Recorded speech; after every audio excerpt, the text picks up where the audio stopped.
Hello students, welcome bed মঞ্চ। আমি তোমাদের চিন্ময় স্যার। তো চলছিল আমার কারেন্ট টপিক হাইকোর্টের ইস্যু নিয়ে। আগের দিন তোমাদেরকে আমি বলেছিলাম জাস্টিস ভার্মাকে তার সংক্রান্ত ইস্যু এখন চলছে, যদিও নিউজ থেকে এখন গায়েব হয়ে গেছে, অন্য একটা বিষয় চলে এসছে। এখন সবাই পেছনে পড়ে আছে, কমেডিয়ানের পেছনে সবাই পড়ে আছে, রাইট? আমরা ভুলে গেছি যে আমাদের দেশের বিচার ব্যবস্থা ডেঞ্জারের মধ্যে আছে। যারা বিচার দেয় তো তারাই করাপ্টেড। তাদের বাড়ি থেকে কোটি কোটি টাকা উদ্ধার হচ্ছে ইললিগাল মানি, এবং তিনি বলছেন তিনি নাকি জানেন না।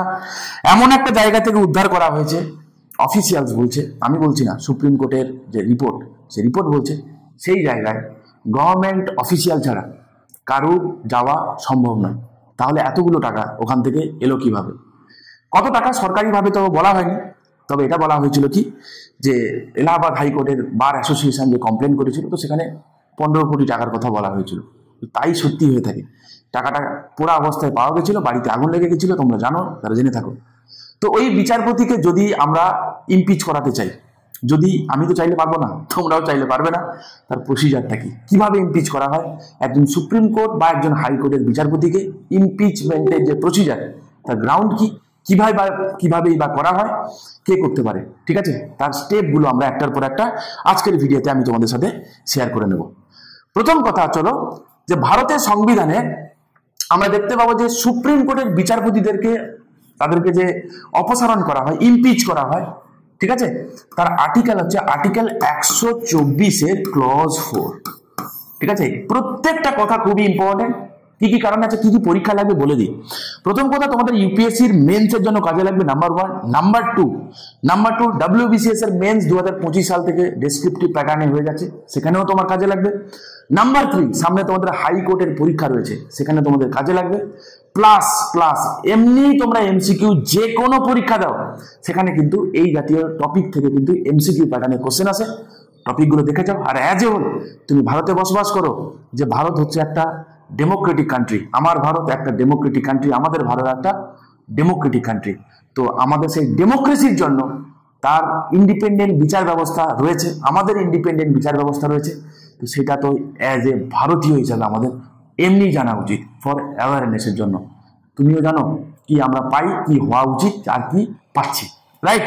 চলো, তো দেখতে পাবো কি যে সেখানে রয়েছে কি আর্টিকেল 124 ক্লজ 4 এটা রয়েছে যে সুপ্রিম কোর্টের বিচারপতিদেরকে, তাদেরকে ইমপিচ করা হয়। তার গ্রাউন্ড কি? প্রুভ মিসবিহেভিয়ার, অসৎ আচরণ, এবং ইনক্যাপাসিটি। মাইন্ড ইট, অন্য কোনো গ্রাউন্ডে টু প্রুভ মিসবিহেভিয়ার অর ইনক্যাপাসিটি, এই দুটো গ্রাউন্ডে কি করা যায়, সুপ্রিম কোর্টের একজন বিচারপতিকে তাকে ইমপিচ করা যায়। এবং হাইকোর্টের একজন বিচারপতিকে যদি ইমপিচ করাতে হয়, সেম প্রসিজার তার জন্য ও অ্যাপ্লিকেবল। তার জন্য আর্টিকেলটা রয়েছে 217। কিন্তু সুপ্রিম কোর্টের বিচারপতিকে অপসারণ করানোর যা প্রসিজার, হাইকোর্টের বিচারপতিদেরকেও ইমপিচ করার প্রসিজার সেম প্রসিজার, ঠিক আছে? বোঝা গেল কি বোঝা গেল না? কি বললাম? আর্টিকেল 124 ক্লজ 4 এর যে প্রসিজারের কথা বলে, যে সুপ্রিম কোর্টের বিচারপতিদেরকে তাদেরকে সরানোর প্রসিজার কথা, ঠিক আছে, 217 সেম প্রসিজারের কথা বলে। ক্লিয়ার? তাহলে 124 এর ক্লজ 4 ইকুইভ্যালেন্ট টু 217, একই। এটা শুধু সুপ্রিম কোর্টের জন্য অ্যাপ্লিকেবল, এটা হাই কোর্টের জন্য অ্যাপ্লিকেবল। রিসেন্টলি নিউজে কেন রয়েছে?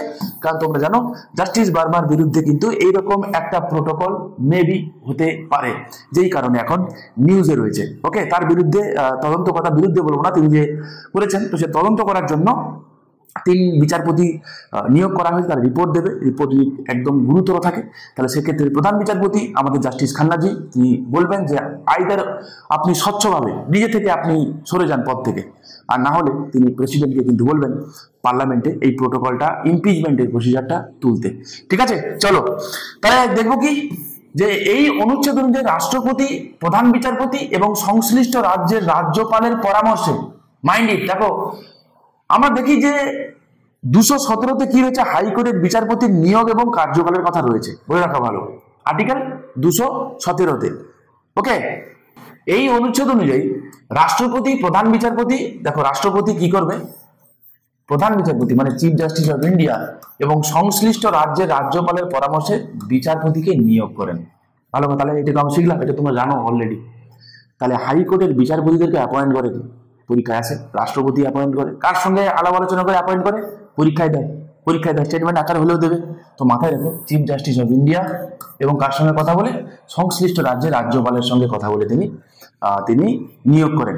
হাইকোর্টের বিচারপতিদের অবসরের বয়স কত? 62 বছর।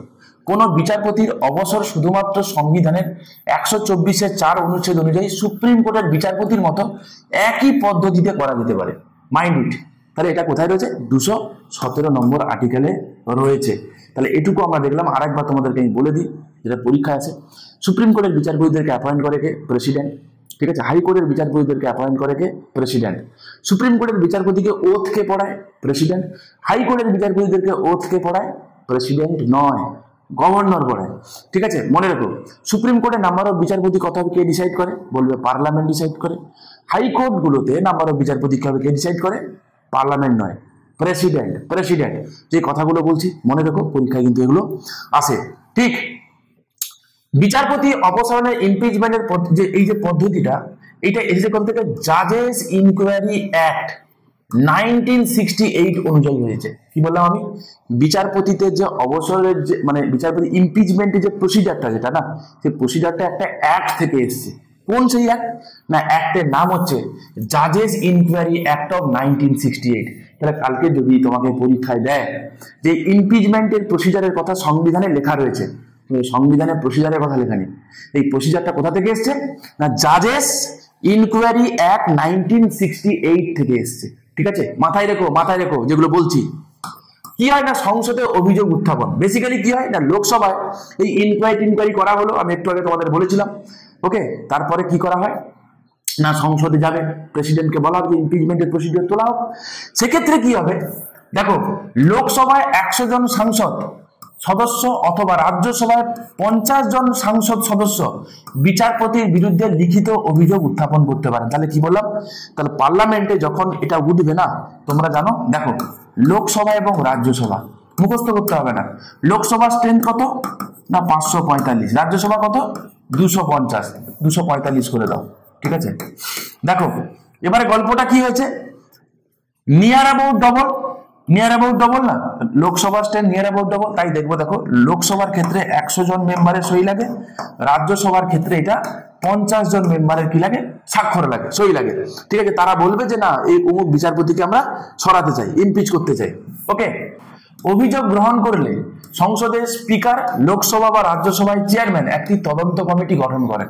তাহলে এক্ষেত্রে কি হবে না, স্পিকার হোক বা চেয়ারম্যান হোক, লোকসভা বা রাজ্যসভায় গৃহীত হওয়ার পরে আবার কি হবে না, একটা তদন্ত কমিটি, আবার এরা তদন্ত কমিটি গঠন করবে। ঠিক আছে, তদন্ত কমিটি কারা থাকবে? 3 সদস্য বিশিষ্ট কমিটি থাকে। সুপ্রিম কোর্টের একজন বিচারপতি থাকবে, হাইকোর্টের একজন প্রধান বিচারপতি থাকবে। ঠিক আছে, একজন বিশিষ্ট আইন বিশেষজ্ঞ থাকবে। তারা বিচারপতির বিরুদ্ধে যে অভিযোগ এসছে না, সেটা তদন্ত করবে এবং সংসদে সেটা কি করবে? রিপোর্ট জমা দেবে। তাহলে কি হলো? তাহলে একবার তো ওখান থেকে একবার ইনকোয়ারি হয়ে এলো, ইনকোয়ারি হওয়ার পরে পার্লামেন্টে প্রোটোকল শুরু হলো, তারপরে আবার ইনকোয়ারি হবে এবং তারপরে কি হবে? সেই রিপোর্ট জমা দেবে এবং তারপরেই কি হবে? তারপরেই কি হবে না, ইমপিচমেন্টের যে প্রসিজার না, সেই ইমপিচমেন্টের প্রসিজারটা শুরু হবে। তারপরে কি হবে? বিল আসবে। একটা হাউস আমি বলে দিচ্ছি, বিল আসবে, ধরে নাও যে কোনো হাউসে উঠতে পারে, যে হাউসে উঠবে সেই হাউসে 2/3 মেজরিটিতে বিলটা পাস হবে, অন্য হাউসে যাবে, সে হাউসেও বিলটা 2/3 মেজরিটিতে পাস হবে, তারপরে প্রেসিডেন্টের কাছে যাবে, প্রেসিডেন্ট সই করবে, তবেই সেটা তাকে ইমপিচ করা যাবে। প্রসিজারটা বিরাট লেন্দি এবং বিরাট টাফ প্রসিজার। এই কারণে আজ পর্যন্ত কোনো বিচারপতিকে, সুপ্রিম কোর্ট হোক বা হাইকোর্ট হোক, কোনো বিচারপতিকে আজ পর্যন্ত কি করা যায়নি? অপসারণ করা যায়নি। যাক, যাওয়ার আগে তোমাদের একটা কথা বলে দিই, যে ল্যাঙ্গুয়েজ পেপার তোমরা জানো, WBCS এর মেন্স, মিসলেনিয়াস মেন, ক্লারিক্যাল, অন্যান্য পরীক্ষাগুলোতে ল্যাঙ্গুয়েজ পেপার বাংলা ইংরেজি বিরাট বড় ভাইটাল রোল কিন্তু প্লে করে। তোমরা যদি কেউ চাও যে নিজেকে একটু ব্রাশ আপ করবে, রেগুলার প্র্যাকটিস করবে, এখানে রেগুলার ভিত্তিতে ক্লাস হয় এবং তোমাদেরকে টাস্ক দেওয়া হয়, সেই টাস্কগুলো তোমরা করে করে জমা দেবে, তোমাদের রেগুলার খাতা চেক হবে। ঠিক আছে, এই সংক্রান্ত ডিটেলসে জানতে চাইলে এই দুটো নম্বর রয়েছে, যে কোনো একটা নম্বরে তুমি ফোন করতে পারো। ঠিক আছে, ডিটেলসে জানার জন্য। এবং প্যারালি 2024 সাল লাস্ট চান্স MCQ প্যাটার্নে পরীক্ষা দেওয়া। কেউ যদি চাও যে এডু মঞ্চতে তোমরা এনরোল করে নিজের স্ট্যান্ডার্ডটা বাড়িয়ে নেবে। ঠিক আছে, তোমরা জানো যারা পড়ো এখানে, যে আমরা কোয়ালিটি এডুকেশন প্রোভাইড করার চেষ্টা করি। ঠিক আছে, কত কতটা পারি সেটা তো তোমরা পড়ে নিজেরা বুঝতে পারবে। ওকে, যদি তোমার মনে হয় তোমরা চাইলে 2 নম্বরে যে কোনো একটাতে ফোন করে জেনে নিতে পারো। তো যেটা বলছিলাম আমি, তো কি হবে দেখো, সংসদে তখন কি ভোট গ্রহণ হবে, অভিযোগ প্রমাণ করে তাহলে সংসদের উভয় কক্ষে লোকসভা এবং রাজ্যসভা থেকে 2/3 মেজরিটিতে কি হবে, বিলটা পাস হবে। ঠিক আছে, বিলটা পাস হওয়ার পর রাষ্ট্রপতির কাছে যাবে এবং রাষ্ট্রপতি সই করে দিলে কি হয়ে যাবে, তাকে ইমপিচমেন্ট করা যাবে। বাস্তব চিত্র সীমাবদ্ধতা, আমি কি বলেছিলাম যে ভারতের ইতিহাসে কোনো বিচারপতিকে এখনো সফলভাবে অপসারণ করা যায়নি। লাস্ট একটা কেস হয়েছিল বিচারপতি ভি রামাস্বামী 1991-এ, তার বিরুদ্ধে এরকম ইমপিচমেন্ট প্রসিজার শুরু হয়েছিল, কিন্তু সংখ্যাগরিষ্ঠতা প্রুভ না হওয়ার জন্য তাকে কিন্তু ইমপিচ করা যায়নি। ঠিক আছে, তারপরে যদি এটা হয় তো হবে আর কি। ওকে, তো কঠোর সাংবিধানিক নিরাপত্তার কারণে বিচারপতিদের অপসারণ প্রক্রিয়া অত্যন্ত কঠিন, যা বিচার বিভাগের স্বাধীনতাকে রক্ষা করে। আবার এটাও ঠিক কথা, এর প্রস এন্ড কনস রয়েছে। এ যেমন ঠিক কথা যে কোনো বিচারপতি যদি সরকারের বিরুদ্ধে, মানে জাস্টিস দিতে গিয়ে যদি রায়টা সরকারের বিরুদ্ধে চলে যায়, তাকে যেমন ইমপিচ করিয়ে তাকে চাপে রাখা যেত, সেখান থেকে যেমন ওই বিচারপতিকে প্রোটেকশন দেওয়া হয়েছে, তেমনি এটাও সত্যি কথা যে কখনো যদি বিচারপতি যদি কখনো ঘোটালা করে, স্বয়ং বিচারপতি যদি কখনো করাপশন করে, তাকে সরাতে গেলেও কিন্তু অনেক জটিলতার মধ্যে দিয়ে যেতে হবে। তো প্রস এন্ড কনস দুদিকেই রয়েছে। ওকে, তো আশা করি তোমরা বুঝতে পেরেছো যে কিভাবে বিচারপতিদেরকে ইমপিচ করা হয়। আমি আরেকবার তোমাদেরকে শর্টে বলে দিচ্ছি, একবার শুনে নাও। যে তোমরা আগের দিন আমি তোমাদেরকে করিয়েছিলাম যে একটা প্রথমত যে সুপ্রিম কোর্ট নিজস্ব একটা এনকোয়ারি করে। ঠিক আছে, ইনকোয়ারি করার পরে কি করে, প্রসিজারটা ভালো করে মন দিয়ে শুনে নাও। ইনকোয়ারি করার পরে কি করে, প্রেসিডেন্টকে রেকমেন্ডেশন দেয় যে শুরু হোক। তো যদি লোকসভা বা রাজ্যসভা যেখান থেকেই শুরু হতে পারে, কোনো চাপ নেই। যদি লোকসভা থেকে শুরু হয় যে এই বিলটা আমরা উত্থাপন করতে চাইছি, তাহলে সেক্ষেত্রে 100 জন সদস্য তারা স্বাক্ষর করে স্পিকারের কাছে দেবে। রাজ্যসভায় যদি হয় তাহলে 50 জন চেয়ারম্যানের কাছে জমা দেবে। ঠিক আছে, তারপরে কি হবে, বিলটা ইন্ট্রোডিউস হবে এবার, যে হ্যাঁ ইমপিচমেন্টটা প্রসিজারটা ফাইনালি নেওয়া হলো। যখন হবে, যে হাউসে ইন্ট্রোডিউস করা হবে, তাহলে যে কোনো হাউসে উত্থাপন হতে পারে, কোনো এক্ষেত্রে কোনো ম্যাটার করে না। সেই হাউস থেকে 2/3 মেজরিটিতে বিলটা পাস হবে। বিলটা আচ্ছা, বাই দা ওয়ে, এর হওয়ার পরে মাই মিস্টেক, আমি বলিনি একটুখানি, তো এই ফাইনালি ইমপিচমেন্টের প্রসিজারটা শুরু হওয়ার আগে আবার এনারা আবার ইনকোয়ারি করে দেখবে যে বিষয়টা জেনুইন কিনা। তো বুঝতে পারছো কতগুলো ফিল্টার হয়, ভাবো। তারপরে বিলটা 2/3 মেজরিটিতে একটা হাউস থেকে পাস হবে, আর একটা হাউসে যাবে, সেখান থেকেও 2/3 মেজরিটিতে পাস হবে, তারপরে প্রেসিডেন্টের কাছে যাবে, প্রেসিডেন্ট সই করবে, তবে ইমপিচ হবে। বুঝতে পারছো, it's very very very very very tough. এই কারণে আজ পর্যন্ত কোনো বিচারপতিকে মানে ইমপিচ করানো যায়নি, সম্ভব হয়নি। ঠিক আছে, তো এই ছিল মোটামুটি হাইকোর্ট এবং সুপ্রিম কোর্টের বিচারপতিদের ইমপিচ রিলেটেড ছোট্ট ইনফরমেশন, যেটা তোমাদের সঙ্গে আমি শেয়ার করে নিলাম, যেটা তোমাদের পরীক্ষার জন্য খুবই ইম্পর্টেন্ট, কাজে লাগবে। ভালো লাগলে তোমরা চাইলে চ্যানেলটাকে সাবস্ক্রাইব করতে পারো, লাইক করতে পারো, শেয়ার করতে পারো, এবং নিচে তোমাদের মতামত অবশ্যই কমেন্ট সেকশনে আমাদের সঙ্গে শেয়ার করে নিতে পারো। ভালো থেকো। নেক্সট দিন আমি খুব একটা ইম্পর্টেন্ট একটা টপিক তোমাদের সঙ্গে আমি আলোচনা করাবো নেক্সট ভিডিওতে। আজকের একটু লম্বা হয়ে গেল, পরেরটা কিন্তু বেশ ভালো থাকছে, তোমরা দেখতে থাকো, কাজে লাগবে। সেটা হচ্ছে বিচারপতি নিয়োগ আইন, ভারতের বিচার ব্যবস্থা ও তার সেই রিলেটেড যে এখন বিতর্ক চলছে, সেটা নিয়ে আমি তোমাদের সঙ্গে ডিসকাস করবো। কলেজিয়াম ব্যবস্থা কি, তারপরে ফার্স্ট, সেকেন্ড, থার্ড জাজেস কেস হয়েছিল। তোমরা যারা ডিটেলসে পড়তে চাও, কোয়ালিটি মেটেরিয়াল চাও, ভিডিওগুলো দেখতে থাকো। ঠিক আছে, আমি তোমাদের টাইম পাস করানোর জন্য আমি কিছু করাই না।